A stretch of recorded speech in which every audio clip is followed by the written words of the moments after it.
ఆకాశవాణి ప్రాంతీయ వార్తలు చదువుతున్నది ఎన్ మణి. ముఖ్యాంశాలు: విశాఖ ఫిషింగ్ హార్బర్లో అగ్ని ప్రమాదంలో నష్టపోయిన వారికి దగ్ధమైన బోట్ల విలువలో 80% మేర పరిహారంగా అందించాలని ముఖ్యమంత్రి జగన్మోహన్ రెడ్డి ఆదేశించారు. స్కిల్ డెవలప్మెంట్ కేసులో టీడీపీ అధినేత నారా చంద్రబాబు నాయుడుకు హైకోర్టు ఈరోజు బెయిల్ మంజూరు చేసింది. అన్ని కులాలకు మేలు జరగాలనే లక్ష్యంతో రాష్ట్రంలో కుల గణన కార్యక్రమం చేపడుతున్నట్టు మంత్రి చెల్లుబోయిన వేణుగోపాలకృష్ణ తెలిపారు. రాష్ట్ర వైద్య ఆరోగ్య కుటుంబ సంక్షేమ శాఖకు 2 జాతీయ స్థాయి పురస్కారాలు లభించాయి. వివిధ పథకాలపై అవగాహన కల్పించే లక్ష్యంతో భారత ప్రభుత్వం రూపొందించిన వికసిత్ భారత్ సంకల్ప యాత్రకు ప్రజల నుండి మంచి స్పందన లభిస్తోంది. ఇక వార్తల వివరాలు: విశాఖ ఫిషింగ్ హార్బర్లో అగ్ని ప్రమాదం కారణంగా నష్టపోయిన మత్స్యకారులకు దగ్ధమైన బోట్ల విలువలో 80% మేర పరిహారంగా అందించాలని ముఖ్యమంత్రి జగన్మోహన్ రెడ్డి ఆదేశించారు. ఈ రోజు జరిగిన ప్రత్యేక సమీక్ష సమావేశంలో ప్రమాదం, నష్టాల వివరాలను అధికారులు ముఖ్యమంత్రికి తెలియజేశారు. అనంతరం ముఖ్యమంత్రి మాట్లాడుతూ, బోట్లు దగ్ధం కావడం మత్స్యకారుల జీవితాలకే పెద్ద దెబ్బ అని, ఇటువంటి పరిస్థితుల్లో వారి జీవితాలను నిలబెట్టాల్సిన అవసరం ఉందని అన్నారు. సాయం విషయంలో అత్యంత మానవతా దృక్పథంతో వ్యవహరించాలని, ఈ కష్టకాలంలో వారికి పూర్తి భరోసా కల్పించాల్సిన బాధ్యత ఉందని అధికారులకు స్పష్టం చేశారు. రాష్ట్రంలో కుల గణన సామాజిక ప్రయోజనాల కోసం తీసుకున్న నిర్ణయమని రాష్ట్ర బీసీ సంక్షేమ శాఖ మంత్రి చెల్లుబోయిన వేణుగోపాలకృష్ణ అన్నారు. కుల గణనపై విజయవాడలో ఈ రోజు జరిగిన ప్రాంతీయ సదస్సులో ఆయన మాట్లాడుతూ, కుల గణనకు ముఖ్యమంత్రి తీసుకున్న నిర్ణయం సాహసోపేతమైనదని వ్యాఖ్యానించారు.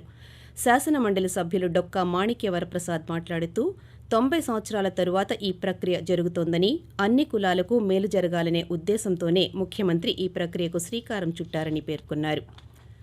స్కిల్ డెవలప్మెంట్ కుంభకోణం కేసులో తెలుగుదేశం పార్టీ అధినేత చంద్రబాబు నాయుడుకు హైకోర్టు బెయిల్ మంజూరు చేసింది.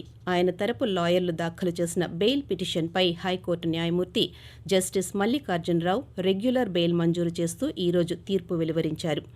ఈ కేసులో చంద్రబాబు ఈ నెల 28న రాజమండ్రి జైలుకు వెళ్లవలసిన అవసరం లేదని, అయితే ఈ నెల 30వ తేదీన ఏసీబీ కోర్టు ముందు మాత్రం హాజరు కావాల్సి ఉందని తీర్పులో వివరించారు. పొగాకు వినియోగ నివారణ కార్యక్రమంలో ఆంధ్రప్రదేశ్ మొదటి స్థానంలో నిలిచింది. ఆరోగ్య వైద్య కుటుంబ సంక్షేమ శాఖ తరపున national oral dental health state nodal officer doctor Evuru Prashant, కేంద్ర ఆరోగ్య కార్యదర్శి డాక్టర్ ఎస్పీ దీపక్ కుమార్ చేతుల మీదుగా ఈ పురస్కారాన్ని అందుకున్నారు. ప్రపంచ పొగాకు దినోత్సవం 2023ని పురస్కరించుకుని ఈ నెల 6వ తేదీన ఢిల్లీలోని Maulana Azad institute of dental సైన్సెస్లో జరిగిన revolutionising tobacco cessation through technological intervention in India వర్క్షాప్లో ఆయన పాల్గొన్నారు. ఈ సందర్భంగా వైద్య ఆరోగ్య శాఖ మంత్రి Vidadala Rajini, special chief secretary MT Krishnababu, national health mission MD J Nivas ఆరోగ్య శాఖ అధికారులను అభినందించారు. రాష్ట్రంలో నిర్వహించనున్న కుల గణన కార్యక్రమం కోసం సలహాలు, సూచనలు అందజేయాలని విశాఖ జిల్లా సంయుక్త కలెక్టర్ కెఎస్ విశ్వనాథన్ వివిధ కుల సంఘాల చైర్మన్లు, డైరెక్టర్లకు విజ్ఞప్తి చేశారు. ఆంధ్రప్రదేశ్ రాష్ట్ర కుల గణన 2023పై విశాఖలో ఈ రోజు జరిగిన ప్రాంతీయ సదస్సుకు ఆయన అధ్యక్షత వహించారు. ఈ సందర్భంగా జేసీ మాట్లాడుతూ, సుమారు 92 ఏళ్ల తరువాత జరగనున్న ఈ కార్యక్రమానికి సంబంధించిన సందేహాల నివృత్తి కోసం సమావేశం ఏర్పాటు చేసినట్టు తెలిపారు. కుల గణనతో పాటు కుల ధృవీకరణ పత్రాలు మారబోవని, అదేవిధంగా ప్రభుత్వ సంక్షేమ పథకాలు నిలిచిపోవని స్పష్టం చేశారు. చిన్నారుల ఆరోగ్యాన్ని ప్రోత్సహించడంలో అత్యుత్తమ విజయాలు సాధించినందుకు గాను ఆంధ్రప్రదేశ్ రాష్ట్ర ఆరోగ్య వైద్య కుటుంబ సంక్షేమ శాఖ ప్రతిష్టాత్మక పురస్కారాన్ని సాధించింది. 2022-23 సంవత్సరాల్లో ఇంటెన్సిఫైడ్ డయేరియా కంట్రోల్ పక్షోత్సవాలలో బెస్ట్ పెర్ఫార్మింగ్ అవార్డు కేంద్ర ప్రభుత్వ ఆరోగ్య కుటుంబ సంక్షేమ మంత్రిత్వ శాఖ నుండి లభించింది. చిన్నారుల సంరక్షణ, స్నేహపూర్వక సేవల నాణ్యతను మెరుగుపరచడానికే ఉద్దేశించిన కార్యక్రమంలో రాష్ట్రం ఉత్తమ స్థానంలో నిలిచింది.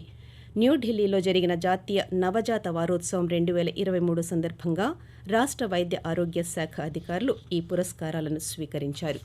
ఆకాశవాణి ప్రాంతీయ వార్తలు వింటున్నారు. భారత ప్రభుత్వం పౌరుల సంక్షేమం కోసం ప్రవేశపెట్టి అమలు చేస్తున్న వివిధ పథకాలపై అవగాహన కల్పించే లక్ష్యంతో రూపొందించిన వికసిత్ భారత్ సంకల్ప యాత్రకు ప్రజల నుండి మంచి స్పందన లభిస్తోంది. సమ్మిళిత అభివృద్ధిని 100% సంతృప్తతను సాధించడం ద్వారా దేశంలోని అన్ని ప్రాంతాలకు కేంద్ర ప్రభుత్వ పథకాల ప్రయోజనాలు చేరేందుకు వికసిత భారత్ సంకల్ప యాత్ర ఒక నిరంతరం ప్రయత్నం. రాష్ట్రంలోని పార్వతీపురం మన్యం జిల్లా గుమ్మలక్ష్మీపురం పెద్దకర్జ గ్రామాల్లో వికసిత్ భారత్ సంకల్ప యాత్రలో కేంద్ర ప్రభుత్వ పథకాల అమలుపై గ్రామస్తులు స్పందించారు. పోషణ్ అభియాన్, ప్రకృతి వ్యవసాయం లబ్ధిదారులు తాము పొందుతున్న కేంద్ర సహాయం పట్ల సంతోషం వ్యక్తం చేశారు. విశాఖ ఫిషింగ్ హార్బర్లో జరిగిన అగ్ని ప్రమాదం వల్ల నష్టపోయిన వారికి ప్రభుత్వం అన్ని విధాలుగా అండగా నిలుస్తుందని మత్స్యశాఖ మంత్రి సీదిరి అప్పలరాజు తెలిపారు. ఈ రోజు ఆయన జిల్లా కలెక్టర్, పోలీస్ కమిషనర్లతో కలిసి హార్బర్లో ప్రమాదం జరిగిన స్థలాన్ని సందర్శించి బాధితులను పరామర్శించారు. ఈ సందర్భంగా మాట్లాడుతూ ఈ ప్రమాదంలో 39 బోట్లు పూర్తిగాను 9 బోట్లు పాక్షికంగా దెబ్బతిన్నాయని అన్నారు. ఘటనపై ముఖ్యమంత్రి ఇప్పటికే సమీక్ష నిర్వహించారని పేర్కొన్నారు. నష్టపోయిన వారికి తక్షణ సహాయంతో పాటు శాశ్వతంగా మేలు జరిగేలా చర్యలు తీసుకుంటామని తెలియజేస్తూ ఘటనకి కారణమైనటువంటి వాళ్ళందరి మీద కూడా చర్యలు తీసుకోవడం జరుగుతుంది. దానికి సంబంధించి పోలీసులు మీకు సమయానికి అవసరమైనటువంటి information what we are going to do అన్నటువంటిది అయితే తెలియజేస్తారు. మత్స్యకారులకు సంబంధించి 39 బోట్లు పూర్తిగా కాలిపోవడం జరిగింది. మరొక 9 బోట్లు పార్షియల్ గా డ్యామేజ్ అవ్వడం జరిగింది. రెస్క్యూకి సంబంధించి వాట్ ఈస్ ద బెస్ట్ ఈ ప్రభుత్వం చేయించింది. ప్రభుత్వం మత్స్యకారులందరికీ కూడా ఒక హామీ ముంబై, సూరత్, వారణాసి నగరాల సరసన 4వ గ్రోత్ హబ్గా విశాఖపట్నం ఆవిర్భవించిందని నీతి ఆయోగ్ ప్రత్యేక కార్యదర్శి అనార్ రాయ్ అన్నారు. ఈ రోజు విశాఖలో జరిగిన నీతి ఆయోగ్ గ్రోత్ హబ్ ప్రాంతీయ సమావేశంలో ఆమె పాల్గొని మిషన్ మోడ్ విధానాలు, నీతి ఆయోగ్ అభివృద్ధి సూచికలు, growth drivers, smart city initiatives తదితర అంశాలపై మార్గదర్శకాలు జారీ చేశారు. ఈ సందర్భంగా 2030-2047 నాటికి గ్రోత్ హబ్ లక్ష్యాలను చేరుకునేందుకు సమ్మిళిత ఆర్థిక విధానాలతో కూడిన మాస్టర్ ప్లాన్ ఆవశ్యకమని పేర్కొన్నారు. విశాఖ నగరానికి ఉన్న అభివృద్ధి అవకాశాలను జిల్లా కలెక్టర్ డాక్టర్ ఏ మల్లికార్జున పవర్ పాయింట్ ప్రజెంటేషన్ ద్వారా తెలియజేశారు. అర్హులై ఉండి వివిధ కారణాలతో ప్రభుత్వ పథకాలు పొందని వారికి న్యాయ సేవాధికార సంస్థ అండగా నిలుస్తుందని శ్రీకాకుళం జిల్లా న్యాయ సేవాధికార సంస్థ ప్రధాన కార్యదర్శి ఆర్ సన్యాసినాయుడు తెలిపారు. ఈ రోజు శ్రీకాకుళంలో జరిగిన న్యాయ విజ్ఞాన సదస్సులో ఆయన మాట్లాడుతూ రాజ్యాంగం ప్రతిపాదించిన ప్రాథమిక హక్కులకు పరిరక్షించే బాధ్యత న్యాయస్థానాలపై ఉందన్నారు. విద్యార్థులకు చట్టాలపై అవగాహన కల్పించాలనే ఉద్దేశంతో విద్యా సంస్థల్లో సదస్సులు ఏర్పాటు చేస్తున్నామని ఆయన తెలియజేశారు.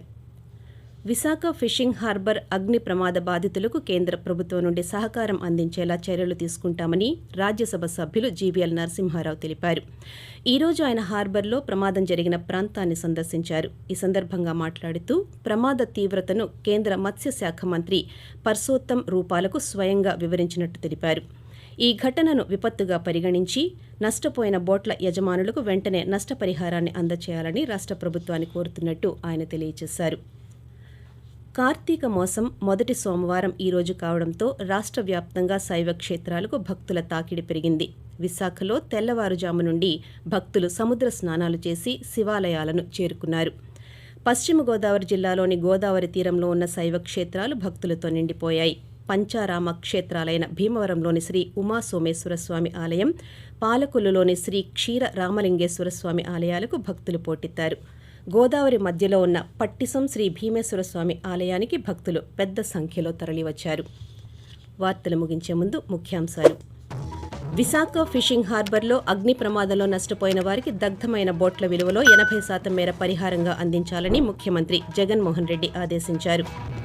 స్కిల్ డెవలప్మెంట్ కేసులో టీడీపీ అధినేత నారా చంద్రబాబు నాయుడుకు హైకోర్టు ఈ రోజు బెయిల్ మంజూరు చేసింది. అన్ని కులాలకు మేలు జరగాలనే లక్ష్యంతో రాష్ట్రంలో కులగణన కార్యక్రమం చేపడుతున్నట్టు మంత్రి చెల్లుబోయిన వేణుగోపాలకృష్ణ తెలిపారు. రాష్ట్ర వైద్య ఆరోగ్య కుటుంబ సంక్షేమ శాఖకు 2 జాతీయ స్థాయి పురస్కారాలు లభించాయి. ఆకాశవాణి ప్రాంతీయ వార్తలు ఇంతటితో సమాప్తం.